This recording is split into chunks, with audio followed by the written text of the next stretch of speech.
Irrigation advisory board committee సమావేశం జిల్లా collector Rahul Raj, అదనపు కలెక్టర్ నగేష్, ఇరిగేషన్, వ్యవసాయ శాఖ సంబంధిత అధికారులతో కలిసి ఎమ్మెల్యే సమీక్షించారు. ఈ సందర్భంగా మెదక్ నియోజకవర్గ ఎమ్మెల్యే మైనంపల్లి రోహిత్ రావు మాట్లాడుతూ రబీ 2024-25 యాసంగి పంటలకు గాను జిల్లాలో ఉన్న మీడియం ఇరిగేషన్ ప్రాజెక్టు సింగూరు ద్వారా సాగునీరు అందించడంలో భాగంగా గన్పూర్ ఆయకట్టు 21,625 హెక్టార్స్ సాగుతుందని, విడతల వారీగా సాగునీరు అందించడంలో సింగూరు వారికి అనుమతి కోసం లెటర్ ద్వారా పంపడం జరుగుతుందన్నారు. జనవరి 16 రోజు నుంచి మొదటి విడతగా సాగునీరు విడుదల చేయడం జరుగుతుందన్నారు. జనవరి నుంచి ఏప్రిల్ మాసం వరకు చివరి ఆయకట్టు వరకు సాగునీరు వెళ్లే విధంగా కృషి చేస్తున్నట్లు వివరించారు. మైనర్ ఇరిగేషన్ ప్రాజెక్టు కింద 10 చెరువులకు గాను 500 ఎకరాల ఆయకట్టుకు సాగునీరు అందుతుందన్నారు.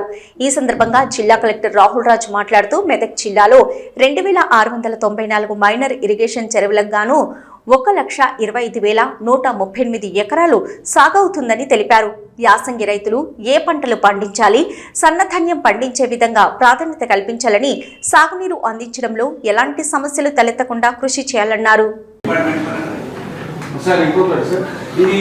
ఎనిమిది నుంచి 10 కిలోమీటర్లు ఉంది సార్ ఫీడర్ ఛానల్. ఆ ఛానల్కు మన ఒక ఇద్దరు కానీ ముగ్గురు కానీ ఇంతకు ముందు కూడా అడిగిన సార్ ఒక మన అసోసియేట్స్ కావాలి. వరకు ఒక మనుషులను పెడితే అది క్లీన్గా వాటర్ రావడానికి ఆస్కారం ఉంటుంది సార్. ఆ మనుషులు లేకపోతే సార్ అది క్లీన్ ఎవరు పోవడానికి 8 కిలోమీటర్లు కాబట్టి ఎవరు పోవడానికి ఇదైతుంది సార్. ఒక 2 మెంబర్స్ని పెడితే అది బాగుంటుంది. Okay sir. అది ఇంకొకటి సార్ కోంగోక్ చెరువు 8 నుంచి 9 కిలోమీటర్లు ఉంటుంది సార్. అది ఫీడర్ ఛానల్. దానికి క్లీనింగ్ కొరకు మేము పోయిన సైడ్ కూడా అంతకుముందు సైడ్ కూడా అడిగినాం సార్. ఒక 10 నుంచి 12. సో ఇప్పుడు మనకి సమ్మర్లో అది డ్రై అవుతుంది కాబట్టి సో సమ్మర్లో ఒకసారి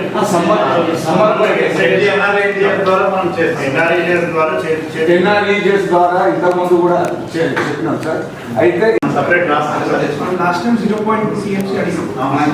వచ్చిందా?